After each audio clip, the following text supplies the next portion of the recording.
Good morning. That was the extraordinary work of John Williams, who celebrated his 90th birthday this week and is still composing. This was a piece he composed as the theme for the movie Superman. Now, we may not be able to leap tall buildings, but UUs do possess the superpowers of organization and resistance. Today, you will see and hear how we have stood by our 7 principles to resist, defy, and act against injustice. I'm Deb Gang, and I'll be leading today's service. Kriss Gang and I will be presenting the UU story of resistance. And so I just want to welcome you with live from Fellowship Hall. It's our LCUUF Sunday service.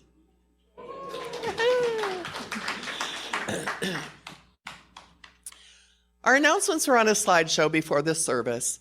If you didn't see them, don't worry. They were sent out by email yesterday with the order of service for today. A few notes. Our building is now open for all in-person services. We continue to offer service on Zoom each Sunday for those who are unable to attend in person. Wearing masks in the fellowship building is now encouraged but not required.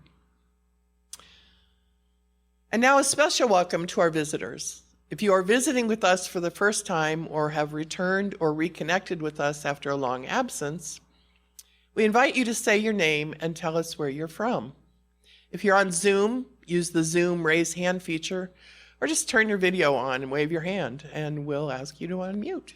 If you're in the room, just raise your hand.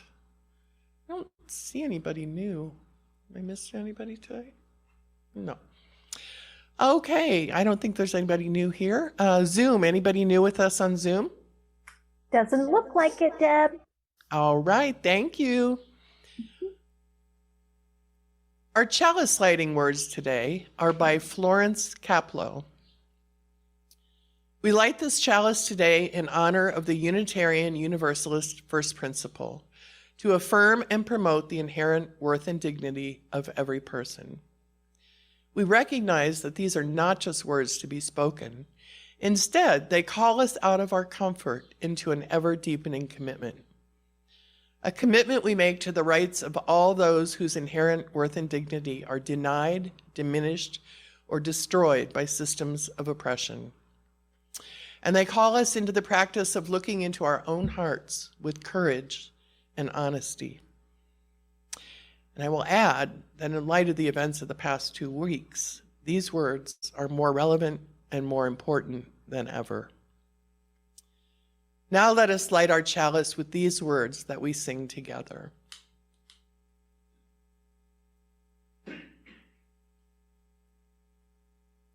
kindle this light in celebration for the life that we share.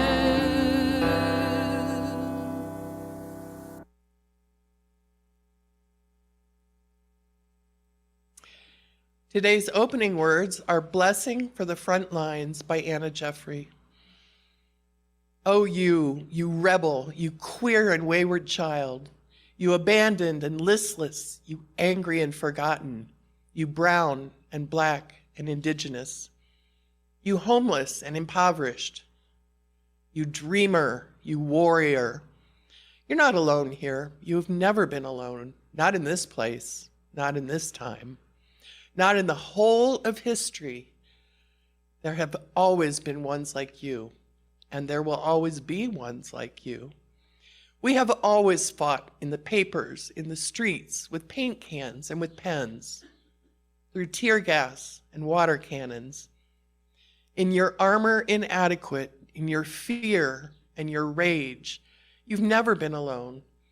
Plant your feet like the 1,000-year oak. Scream like the ghosts of your ancestors.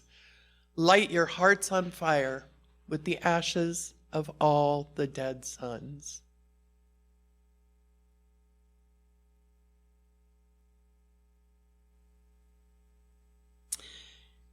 Each week, we take time to remind ourselves that we belong to a community which cares for each other.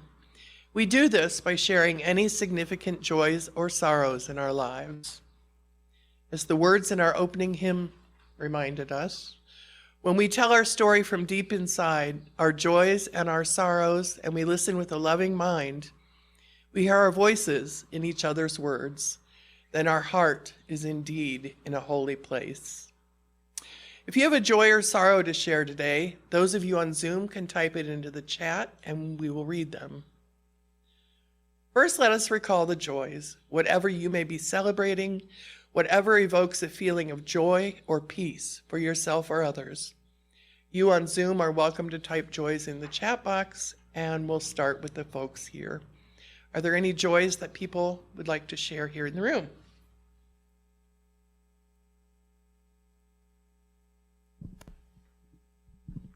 Thank you. I think I can speak for Susanne too, that we are happy to be back here and seeing our friends and being in the church. Welcome back.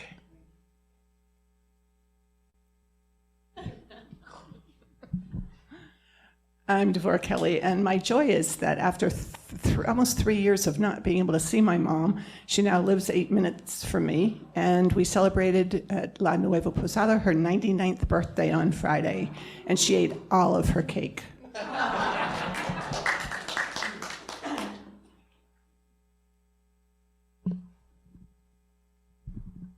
I have a joy. A couple of weeks ago, I mentioned the little girl in Colombia, in Bogota, that had pneumonia and was in the hospital for 11 days.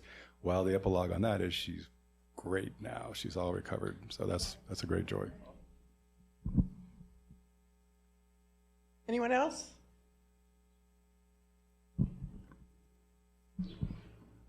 Good morning. I'm Jan.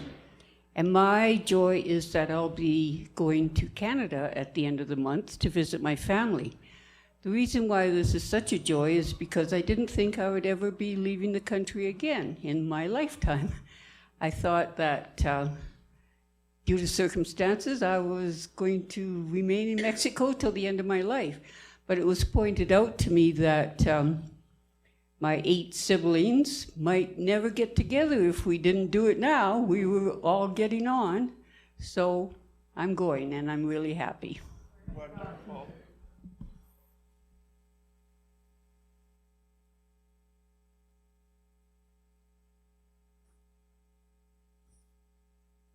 Are there any joys to share on Zoom? Yes, Deb, we have a joy from Trudy Crippen who says, my joy is that Superman was a Unitarian Universalist. Christopher Reeve, who played Superman, became a Unitarian Universalist after the accident that paralyzed him. Wow. Thank you, Fun Trudy. fact. And my joy, I'm Colleen Beery, is that I have a dear friend visiting here, Pat Farkas, and I'll hope to bring her along to service next week. That's it.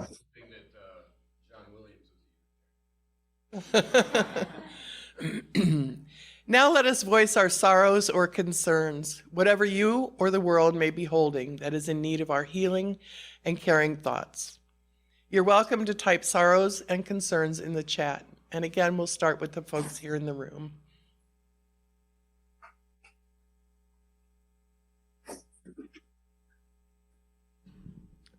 My name is Sue Kelly. I would like to light a candle for each of my brothers.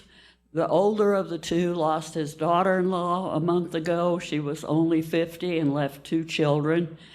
And my younger brother's wife is in critical condition in Hillcrest Hospital in Tulsa, Oklahoma. She has a bleeding ulcer, and they want to take out her gallbladder in addition to stage 4 pancreatic cancer.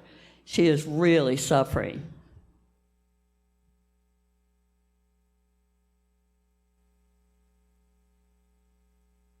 Hi, my name's Suzanne Bjorner, and last night Johannes and I went to the LCS Cafe and heard great jazz. That was a joy, actually.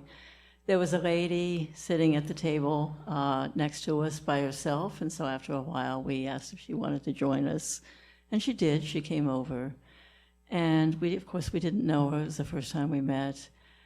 We sat for quite a while listening to the music and talking sporadically, but not continually at all. friendly. And after a long silence, she reached over to me and she said, "Sometimes I'm sad because I'm getting dementia." So I'm asking people to remember not only the caregivers of the dementia, because of people who have dementia, because they deserve everything that we can give them, but also the people who have to face going into it themselves.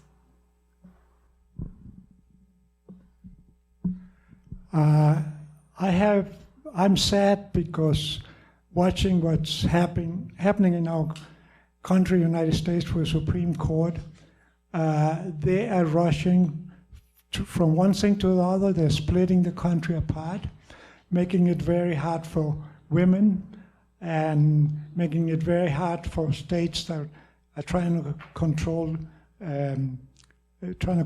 gun. And now they're going after the EPA, so not very good.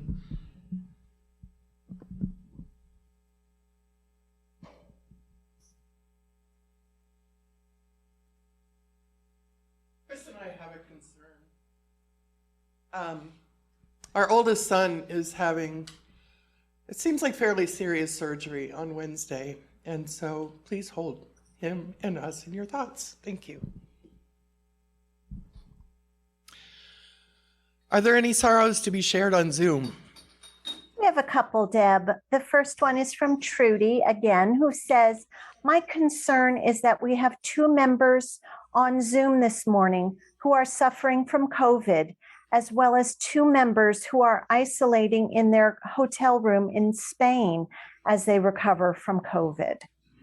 Yikes. Yeah. And I also have a concern that both my sister-in-law and my brother have COVID again. They just moved cross-country from California to North Carolina and are isolating there too. So COVID is here to stay, it seems. Wish everyone well. That's it. Thank you, Colleen. Mm-hmm. And this candle from our care team represents those sorrows that are too raw, too difficult for us to share aloud. So many of us have had losses, partners, children, grandchildren, pets, losses that remain present with us every day. So many of us have burdens of anger, fear, and frustration, all of those things that weigh heavy on our hearts. As we light this candle for all those unspoken sorrows, let us take a moment to breathe together in silence.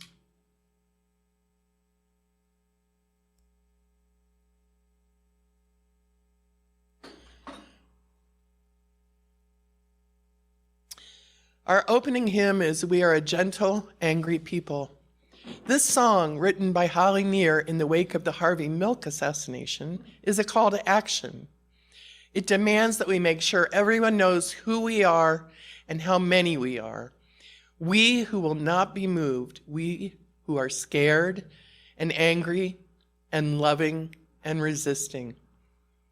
And if there has ever been a moment where UU resistance is needed, it's now more than ever. Please rise as you are willing and able and join us in singing.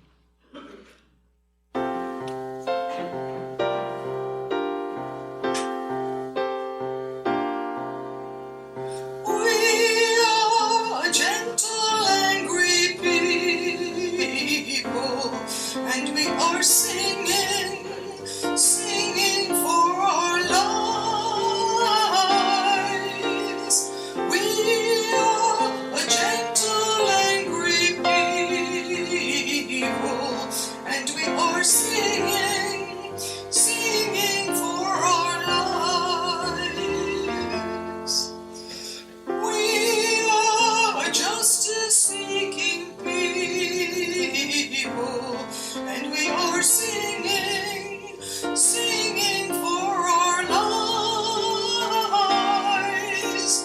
We are a justice-seeking people, and we are singing, singing for our lives.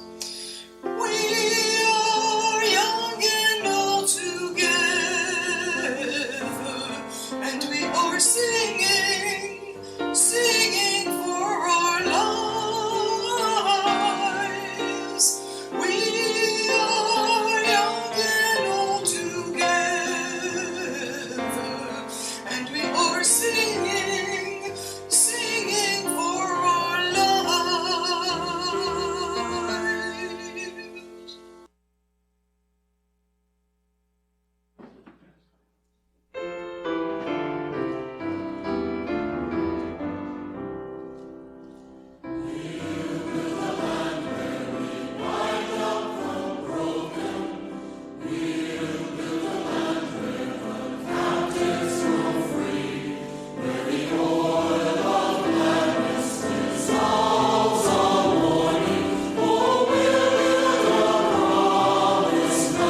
This is the time in our service when we ask that you remember that we share our gifts here through pledging and donations. Instructions for payments to the fellowship are on a slide during the announcements before the service every week. For the people here at the fellowship, we'll pass a basket. And while you're considering your gifts to the fellowship, remember that each month LCUUF donates 5,000 pesos or more to an organization in our Lakeside community. We share 1/2 of the offering collected at the fellowship each week with that organization. For the month of July, we are supporting Operation Feed in San Juan Costa. For over 30 years, Operation Feed volunteers have been providing food and improving the lives of the very poor and marginalized people of the village of San Juan Costa. They provide weekly food dispensas to 150 families and individuals who would go hungry without the aid. Many of the recipients are elderly, disabled, and children. Operation Feed also supports new program initiatives like cooking classes and crochet projects to involve the people in developing additional income sources and skills, thereby offering them a hand up and not just a handout. Operation Feed's goal is to help these people live productive lives free from hunger. And just as an aside, keep bringing your egg cartons. I appreciate that. Kriss and I volunteer there weekly, so we're very active with them, and they do great work. The man in the picture is Augustine. Augustine, everybody knows Augustine. Thank you.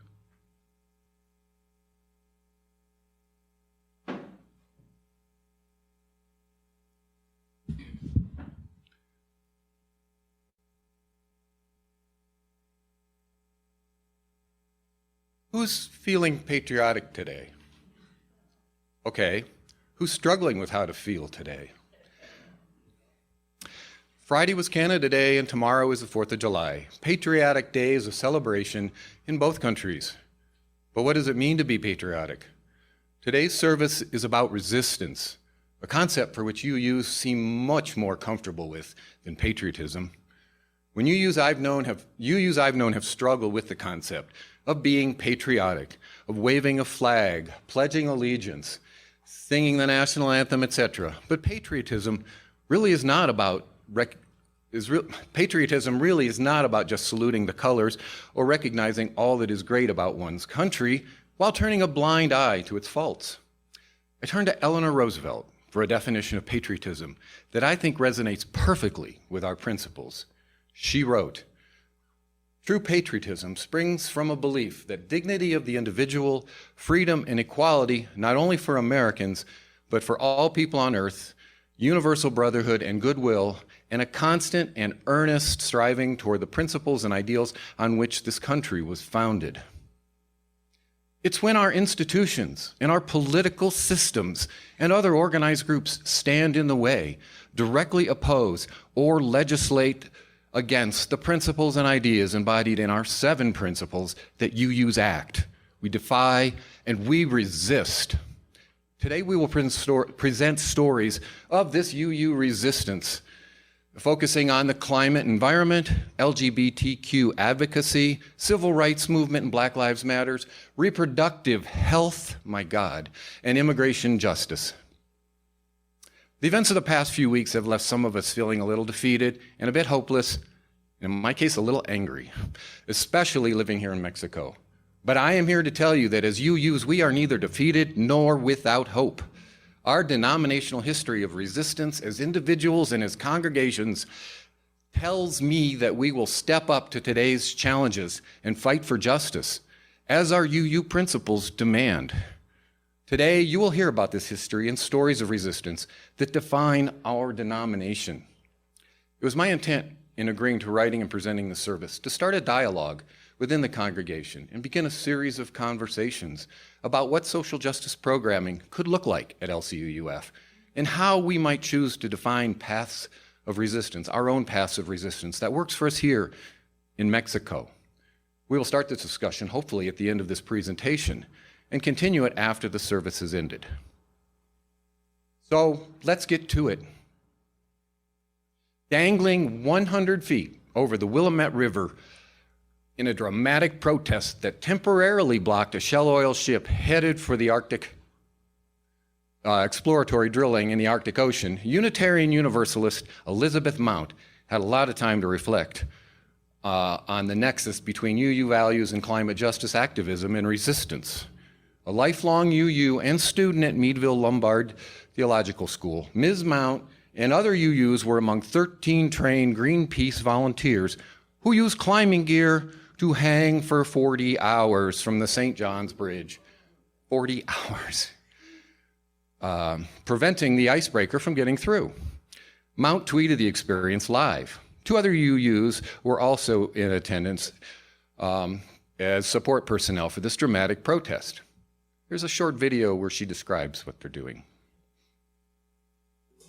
This is a personal fight for me because of my faith. I'm actually a Unitarian Universalist seminarian, and we come to our faith from a position that all people are inherently worthy, all souls are sacred. Every person who is affected by global warming and by rising sea levels, by melting oceans, is worth fighting for. I want Shell to know that human lives are more important than profits, that the Arctic itself is more important. Whether or not this action stops them permanently, there's going to be more coming.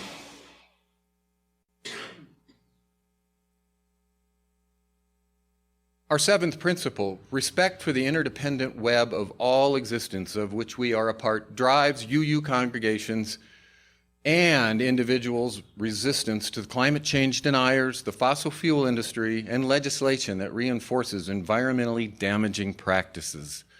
UUs across North America have joined to protest and advocate for sustainable energy sources and environmental conservation. Ours is a goal of creating a sustainable way of life, central to our view of a just and compassionate world. This has led to these denominational initiatives, maybe a little less radical than hanging from a bridge blocking an icebreaker. The congregations can access to support their environmental resistance objectives. These include the Green Sanctuary Program, Create Climate Justice Net, or information resource, and divestment and socially responsible investment. Global warming affects us all, no matter where we live. UUs throughout the US and Canada have been raising their voices, bearing witness, and taking action to educate and, where possible, influence legislation to mitigate the causes of climate change. Is there a louder voice to be heard from Mexico? Resistance. I grew up a UU in the 1960s, and my earliest memories were of our minister, Reverend Lanier Clance, preaching about racial injustices and the power of peaceful protests and the need to make the UU voice heard. Born a Southerner, there he is. Born a Southerner, he was the man that brought my father to a Unitarian church.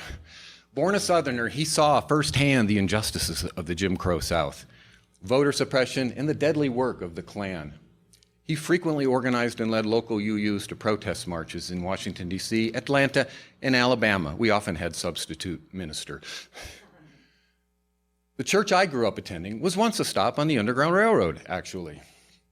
The civil rights movement called to Unitarian Universalists. A little known fact is that both Martin Luther King and Coretta Scott King attended UU congregations while living in Boston. They both believed that our principles resonated with their beliefs. However, in Coretta Scott King's words, Martin and I realized we could never build a mass movement of black people if we were Unitarian. Fact was, she was right. However, that did not deter our denomination from entering the resistance against Jim Crow laws or the larger fight for civil rights and against the KKK.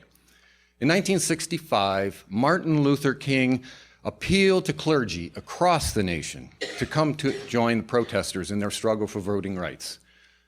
Who answered? The Unitarians. In all, more than 200 Unitarian Universalists responded, including about 1/5 of all Unitarian Universalist ministers. And that involvement took an early, deadly toll.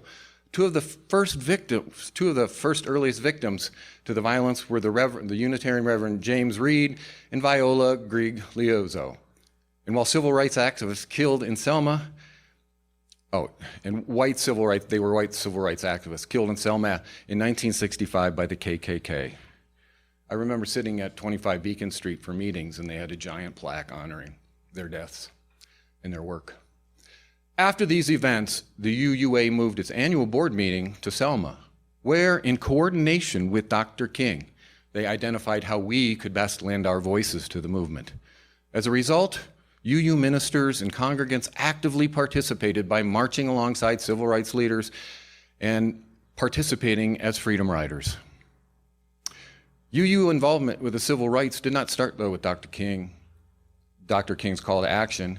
In the 50s and 60s, there were a scattering of Unitarian Universalist congregations making their presence known and voices heard in the South. No surprise, the white power structure did not welcome their presence whatsoever.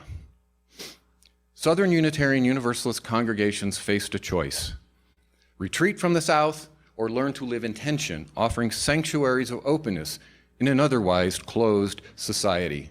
Some chose the former. However, in the spirit of resistance, most chose the latter. An extremely difficult stance to maintain leading some congregations to resist what has been described as small acts of great courage. The ministers who served these congregations in this era were heroes. They stood tall when it would have been easier to keep their heads down. They lived and mostly thrived in places that most of their colleagues avoided. Some were there at grave danger. Here's how Reverend Gordon Gibson summarized our impact during this time of chaos and change in the South. With these stories of congregations, stories of individuals, stories of acts small and large, of great courage, what these stories do mean is that Unitarian Universalists often provided an early crack in the closed society of the white South.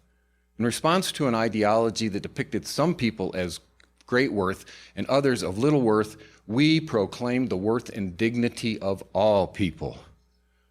Today, UU congregations, not only in the South, but across the country, continue to challenge this oppression against race, manifested through voter suppression and criminal injustice and police brutality. The UUA has embraced and supports the Black Lives Matter movement, and our congregations will no doubt again prove our ability to provide cracks to the societal norms by making our voices heard through both words and deeds. Over 100 UU congregations have hung the Black Lives Matter banner on their building, including my previous congregation in Dayton, Ohio. Hundreds of UUs joined in last summer's protest marches across the country. Again, Google Black Lives Matter protests. In the protest images, you'll find our yellow Stand With Love shirts among the crowds. Resistance.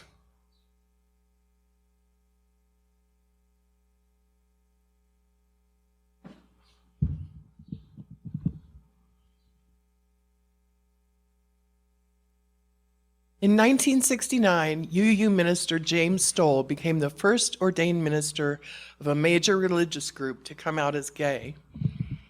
He spent the next year writing articles about gay rights and delivered guest sermons at several churches. He all but put the important first stake in the ground for UUs.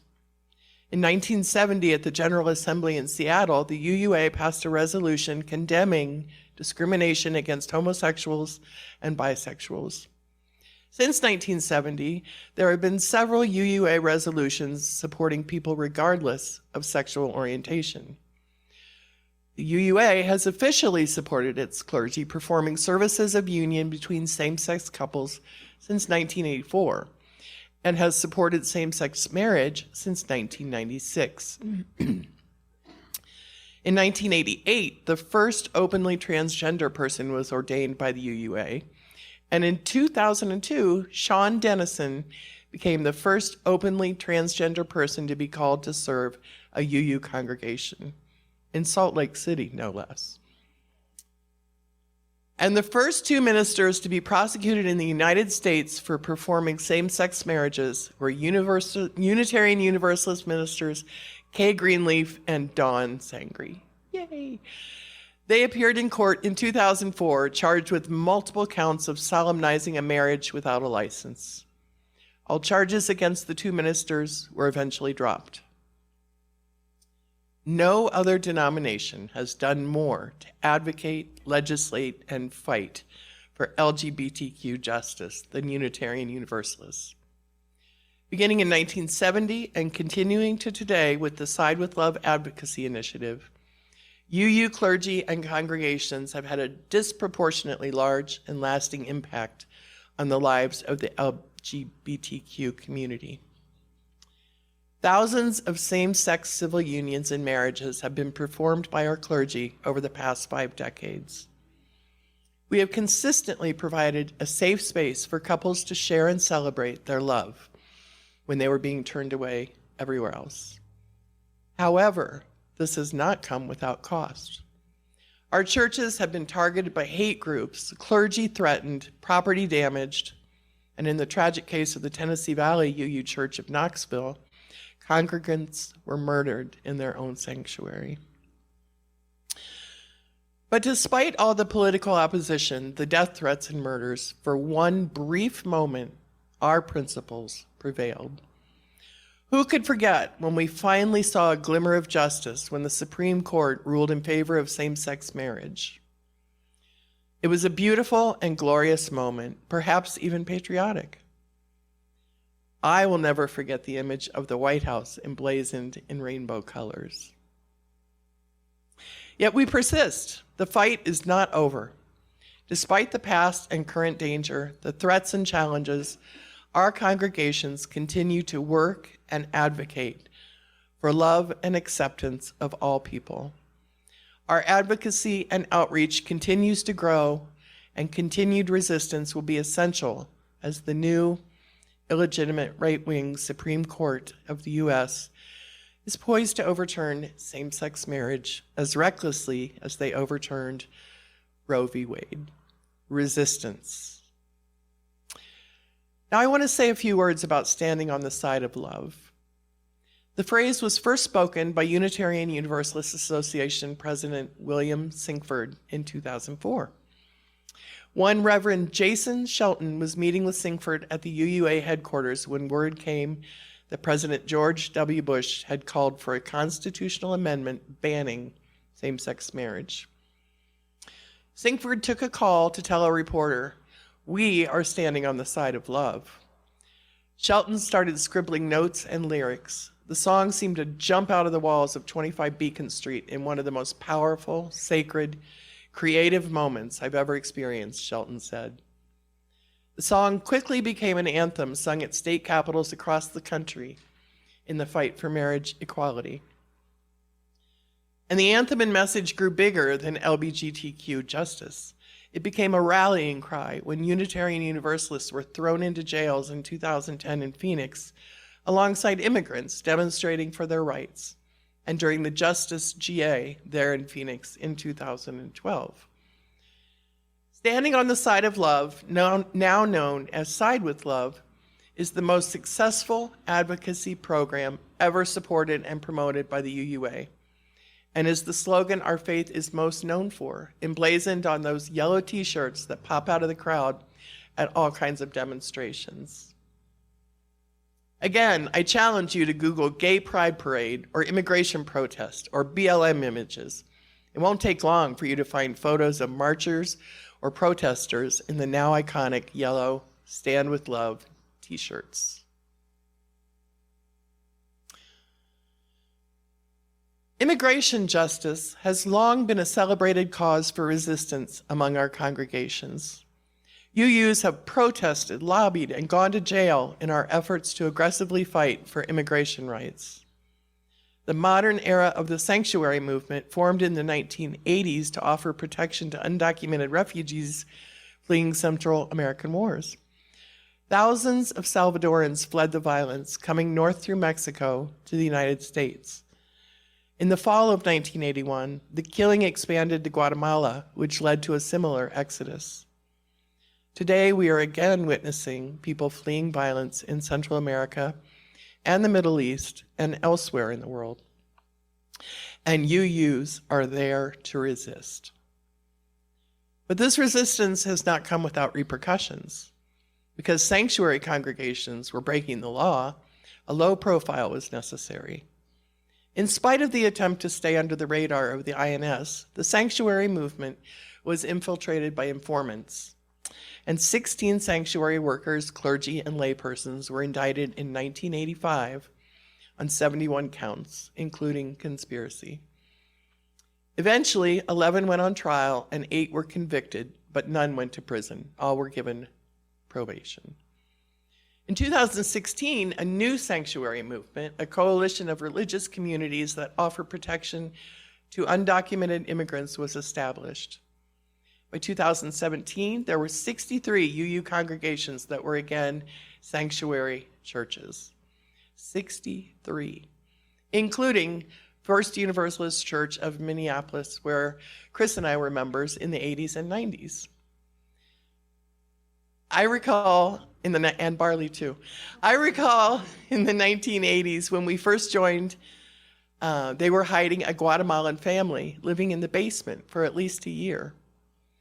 In 2017, our former congregation voted to again establish itself as a sanctuary church in response and resistance to the new administration's anti-immigration policies, including again the potential to illegally house refugees. And immigration justice and reform is not just about Central American refugees. Inspired in part by his grandparents who helped Jews escape the Nazis, documentary filmmaker Artemis Joukowsky is working with other UUs to build a national action campaign to challenge Islamophobia and promote a welcoming climate for refugees from Northern Africa and the Middle East. Under the theme We Defy, the goal is to hold hundreds of film screenings, public protests, and solidarity events with their Muslim neighbors and refugee communities. These have already begun. In Houston, a congregation stood outside the mosque next door holding signs like, "Love thy neighbor, no exceptions," and "We support our Muslim neighbors." And in Providence, Rhode Island, Unitarians packed into the State House with similar signs to counter a press conference being held by an anti-refugee group. In this time of rising racism and scapegoating, Unitarian Universalists are called to stand in solidarity with our Muslim neighbors, reads an action guide created for We Defy. We are unfortunately seeing many of our previous successes reversed across the board, and of course immigration reform has been legislatively deadlocked for a decade.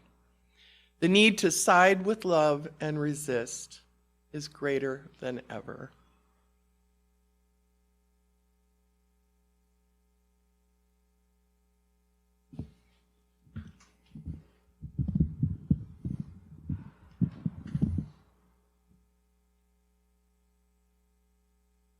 UUs have been advocating, protesting, marching, and resisting reproductive health initiatives and legislation long before Roe v. Wade. Ours is a long and proud history of organizing to establish and defend reproductive rights and advance comprehensive reproductive justice agenda. The UUA passed its first statement supporting the right to choose abortion as far back as 1963. During this same period, many UUs were active in the Clergy Consultation Service, an underground interfaith network that helped people seeking an abortion get counseling and skilled medical care prior to the 1973 Roe v. Wade decision. And UUs actually had a voice in the original Texas lawsuit that led to the Supreme Court case. This was new information for me. The case that eventually became Roe v. Wade started in Dallas with several young attorneys who wanted a case to challenge existing anti-abortion statutes. One of them, Linda Coffey, thought she might find some possible plaintiffs at the First Unitarian Church of Dallas, which had strong reputation in the community already as being on the cutting edge of social reform. While Coffey did not find any plaintiffs, none of the church women were pregnant, She did find a group of strong supporters, especially in the Women's Alliance, as reported in the Unitarian Universalist commemorate 34th anniversary of Roe v. Wade decision. The Women's Alliance at First Unitarian in Dallas was a major supporter of Roe v. Wade when it began its journey through the Texas court system. The congregation's leaders encouraged the lead attorney, Sarah Weddington, to pursue the case, even though she was beginning her career and was not sure she wanted to be involved in such a controversial case. Weddington and members of the Alliance received the Unitarian Universalist Women's Federation Ministry to Women Award in 2005 for their work. The Affordable Care Act was an important advancement in the reproductive justice story. The ACA greatly expanded access to contraception, requiring health insurance to cover contraceptive service and counseling services without out-of-pocket costs to the patients. This was crucial for many lower-income families, since the cost of contraception could easily exceed what they earn on their minimum wage jobs each week. And you guessed it, UUs were instrumental both in helping pass the Affordable Care Act, as well as resisting efforts to repeal it. To repeal the ACA from attacks by elected officials, corporate, and ideological opponents. On a personal note, I was asked to help provide logistical and presentation support for a series of town hall meetings around Southwest Ohio to bring to light the fact that the Affordable Care Act versus the Anti-Affordable Care Act talking points were getting way too much local media coverage. The town halls were sponsored by a nonprofit group known as Doctors for America. My friend, Dr. Don Wynn, is a pediatric urologist and was at the time the state director for Doctors for America. He was also a member of the Miami Valley Unitarian Universalist Fellowship, where we were currently members. Several members of the town hall panel were also UUs, as were other organizers. We succeeded in generating much positive press regarding the Affordable Care Act. Several of our town hall meetings, in fact, were successfully held in very conservative areas of Southwest Ohio. We even had to employ security for some of those. If you remember, it was pretty intense back then, the fight against it. We were even able to drown out other local medical professionals and politicians who were opposing the Affordable Care Act. Our greatest moment of resistance, however, occurred when at Dr. Don's request, I organized a rally of Affordable Care Act supporters, including over 100 people, many of whom were Unitarian Universalists. The goal of the rally was to protest a counter town hall event occurring at the city's convention center, featuring a series of medical professionals and state elected officials voicing opposition to the Affordable Care Act. After we gathered at the agreed-to rally point, we marched peacefully to the convention center, where we took seats in the audience. We, in fact, outnumbered those attending in support. And from there, the medical professionals among us proceeded to challenge the misinformation and outright lies that were being presented. Because we outnumbered the anti-Affordable Care Act crowd, our voices were the most vocal, and our pro-ACA message dominated the media coverage for the next several days. That was a success. Later, UU action included ongoing civil disobedience action as Congress weighed the repeal of the Affordable Care Act in 2017. On Tuesday, July 25, 2017, UUs were among 31 faith leaders, physicians, and others who protested in the U.S. Senate gallery against the efforts to repeal the Affordable Care Act. This was ultimately the vote that John McCain killed with a thumbs down. As a procedural vote was underway, the group marched into the Senate shouting, kill the bill, don't kill us," and shame, shame, shame. About 21 people were arrested, including Reverend David Hefner, minister of the UU congregation, South County, Rhode Island. Our denomination has led the way among faith organizations in changing and advancing the framing from abortion rights to reproductive justice, an important pivot as it expands the resistance movement to include transgender health issues and access to contraception, which incredulously is potentially at risk. Unbelievable. As previously mentioned, A nationwide network of clergy helped women seeking abortion care before Roe v. Wade with the landmark ruling now overturned. Similar networks are being revitalized by religious leaders. One minister in Texas, Reverend Daniel Cantor, the senior minister of the First Unitarian Church of Dallas, helps 20 people travel to New Mexico every 2 weeks for abortions. He's doing is amazing. The group of 20 people board a flight in Dallas, Texas, escorted by members of the clergy. They head to Albuquerque, New Mexico for a day trip to a clinic where each person receives personalized reproductive care. The people on trips qualify by being below a certain income level. Some have never been on an airplane before. Most have jobs. Some are college students. Almost all have children. Most get surgical abortions on the trip. At the end of the long day, they all fly home. The resources they have to get access to what I consider a fundamental right to terminate a pregnancy and control their bodies is limited by their position in society, which is why the whole thing is a war on the poor, said Reverend Cantor. With the overturn of Roe v. Wade, more and more faith leaders are working on ways to help people access care. More models like Cantor's are popping up in the works as other networks of religious leaders that help women get abortions before Roe is being revitalized. They can't do it fast enough. Ruth McKenzie, who's a minister in residence at Cantor's Church in Dallas, is one of the chaplains that often accompanied folks on the trip to New Mexico for the day trips. She moved to Minnesota to coordinate with other clergy members to recreate some of what Cantor's group is doing. Unlike Texas, Minnesota is unlikely to outlaw abortion and will likely become the destination of abortion seekers, especially from North and South Dakota, neighboring states that have trigger laws, which have already been triggered. Resistance persists.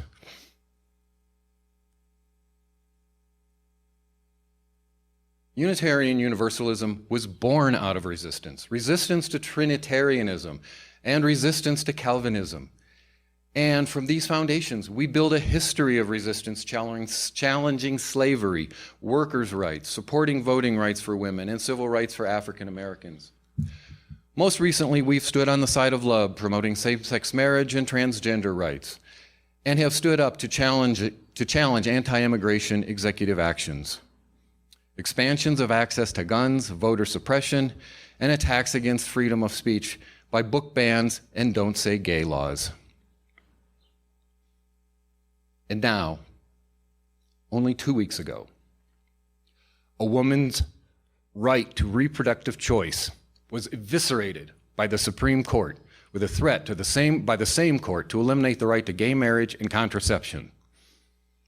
Ours is a long history of defying, resisting, and overcoming oppression, minority rule, and injustice. Today, more than ever, we need to draw on our UU history, our 7 principles and passion to engage, organize, defy, and resist. As a denomination, our clergy, lay leaders, and laypersons have stood up to tyranny and oppression and have successfully effected change. So the question is, what can we do here in Mexico, to initiate a social justice agenda that addresses these issues as well as social justice issues that impact us locally? Thank you. Now let's talk about it.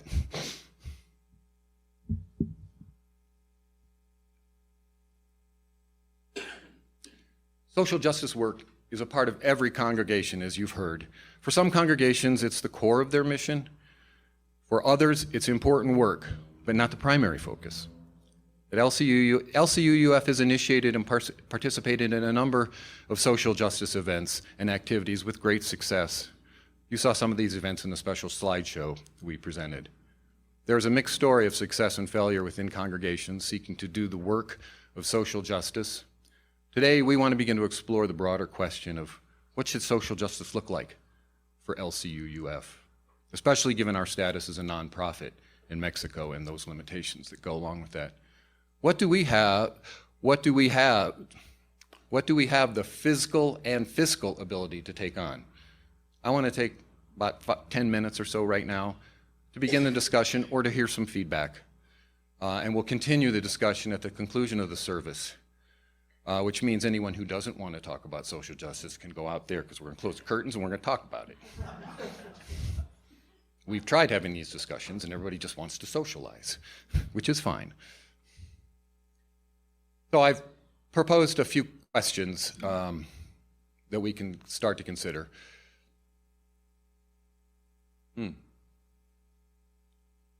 What should social justice activism look like at LCUUF? How does LCUUF identify social justice goals? What challenges are there to fulfilling social justice goals? And how might we grow into this? What we'll do is we'll do this like we do with welcoming or our joys and sorrows. We'll start with those in the room, and then we'll take some comments or questions from those on Zoom. So, anybody? Perfect.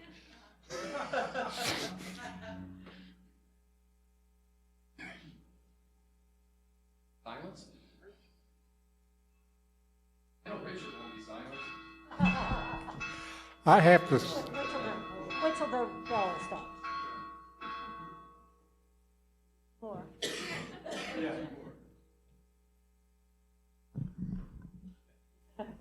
Two more for the center. Okay. First, I have to say I'm really proud to be associated with something like UUs that have such a long history of resistance. I think resistance has been in our blood since the very beginning of the UUs, and one great example was UUs working for women's voting rights in the 1820s. In my own experience, in the 60s with civil rights and in the 70s with Viet Nam, then UUs were a voice that was always heard at those times. Now, what I wonder here in Mexico, you pointed out to it, here we are, a Mexican nonprofit filled with a bunch of migrants. And what can we do here? What can we actually do? Can we go out on the street and picket? What can we do? Right. That's a good question. Being relatively new here, Kriss, is there a social justice committee or a group that have been talking about this? Because you sound pretty, no. That's why we're doing this. Okay. No, I didn't know if there was already a core of. There's an informal group, the CARE team. The CARE team has been handling and organizing what has been done in the most recent history.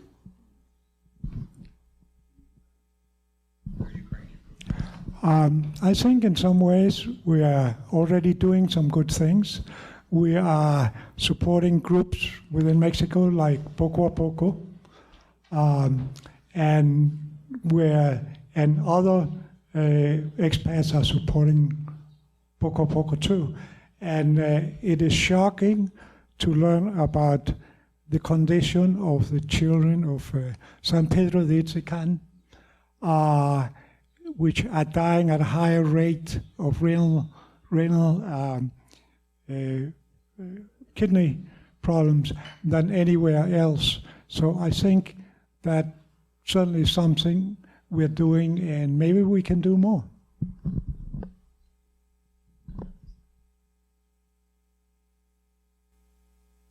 I was also wondering about the conflict between not being a Mexican citizen and protesting against the expansion by some, and I think the PR Mexican legislature, to expand individuals and having guns, which I think would be in the wrong direction. But as a non-Mexican citizen, I don't know where one plays in all of that. Right. Those are things we need to understand and be able to define the difference. I do believe that any protest against a Mexican government, action or active, could put us at risk. back to the environment, one of the things that was on the slide presentations was called ethical eating. And I think we could all learn more about that because that's actually something we can do. We can't really drive a lot less. We can screw in different kinds of light bulbs to save energy. But what we can really do is modify or change our dietary patterns, save animals.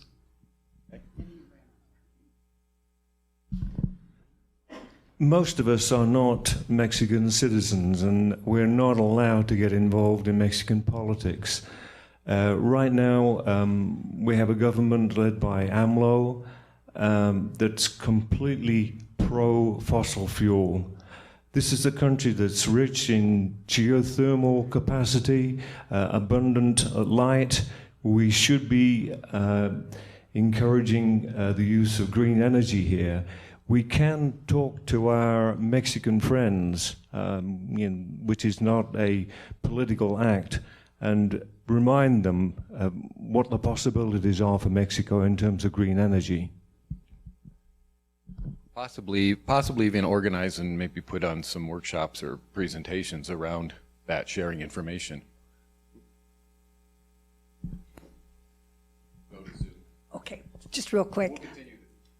Also, maybe to think about a priority is education for women, health education. So we don't go against the church per se when we talk about abortion, but we talk about termination, change the language, and about the health concerns for women. Tepehua is doing that with outreach. They need support. Good. Colleen, we have any comments, questions? Yes, Joni would like to share. Go ahead, Joni. I really appreciate this presentation today. It's been a really, really rough week at home and being upset by all these horrendous decisions.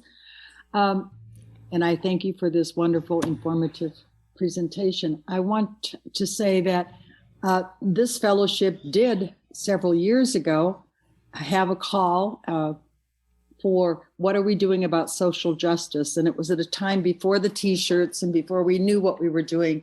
And people who came in basically said, what are we doing around this? We don't have committees. We don't have those organized structures and so forth. And we spent time identifying what are all of the things that the members are already involved in. We do not have to recreate things that are successfully working out in the community, and there are many. And so we identified a lot of things that exist and how can we support them. Share the Basket's part of it, but also just acknowledging the amazing role that a lot of members that are here in our fellowship are already bringing their efforts. We looked at efforts to coordinate with San Miguel when we were looking at people coming up on the beast and the horrible things that were happening as they were trying to go through Mexico. I've had a friend in New Mexico who works a great deal with the holding whatever camps that they have for those who've been turned back at the United States border. They want to know if we might be interested in some of the work they're doing, and it's mostly witnessing and standing in support of their efforts. I don't know where any of this has gone.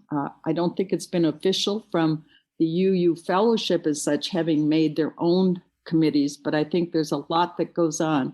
The decision several years ago was that we didn't need to have our own committees recreating. We wanted to support people and direct them in places where they could work towards social justice. And then from that, there were more marches and there were more people standing up visibly with LCUUF. But there's amazing resources, mostly coming from the US, of what the Unitarian groups are doing. Thank you for bringing them to us. Thank you. Thank you, Joni. Trudy would also like to speak. Can unmute Trudy? Yes, thank you.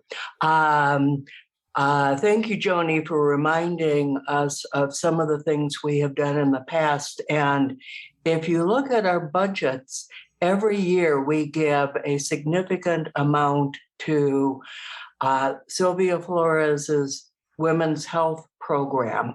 And that is one of the ways we've tried to approach women's health.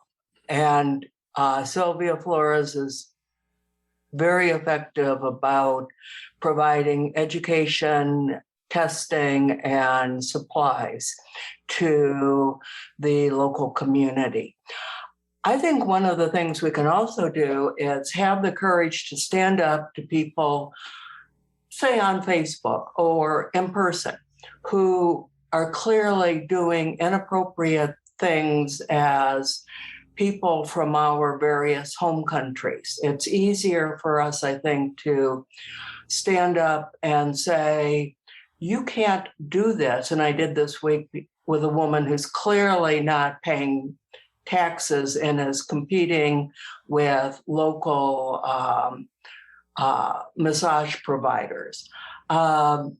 It's not easy because you get a lot of criticism when you do that. But I think that that's something that helps. Thank you, Colleen. Thanks. Thanks, Trudy. Is there anyone else on Zoom who would like to speak? Raise your hand or unmute yourself.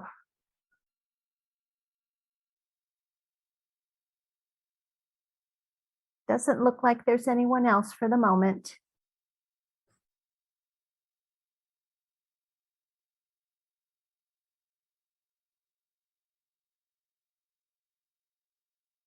Studio needs to unmute though.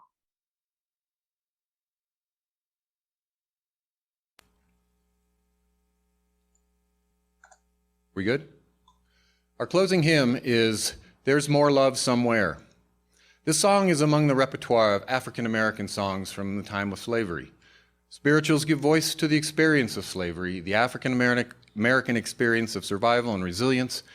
These songs give theological voice to those who endured slavery, making meaning and spurring resistance as they are sung. It is a beautiful song of resistance. Please rise as you are willing and able and join in singing.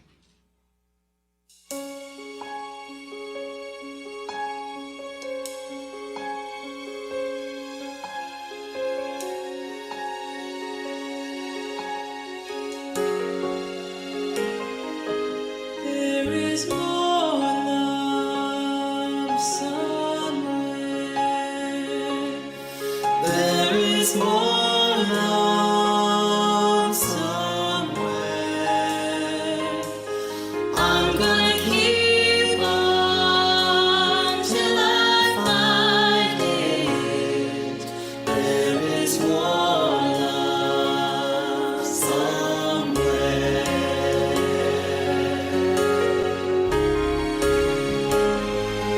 There is more hope somewhere. There is more hope somewhere. I'm gonna keep on till I find it. There is more hope somewhere.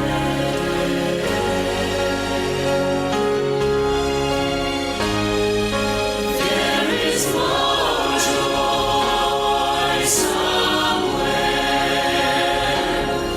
There is more joy somewhere. I'm gonna keep on till I find it. I'm gonna keep on till I find it. I'm gonna keep on till I find it. There is more joy somewhere.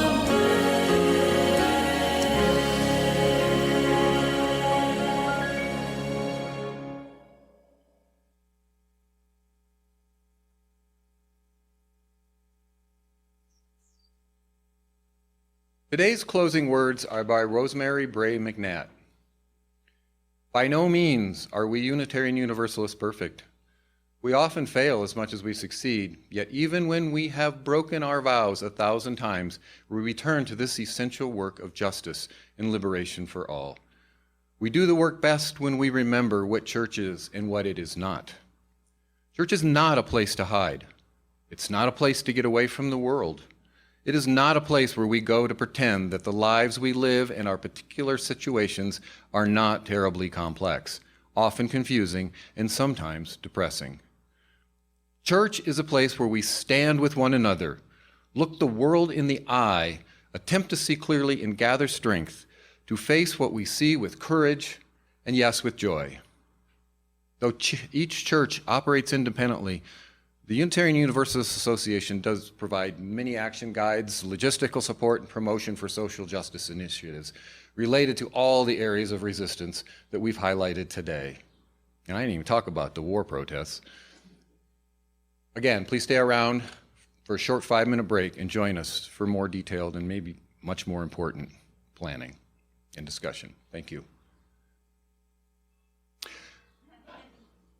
I know, it's gone long, I'm sorry.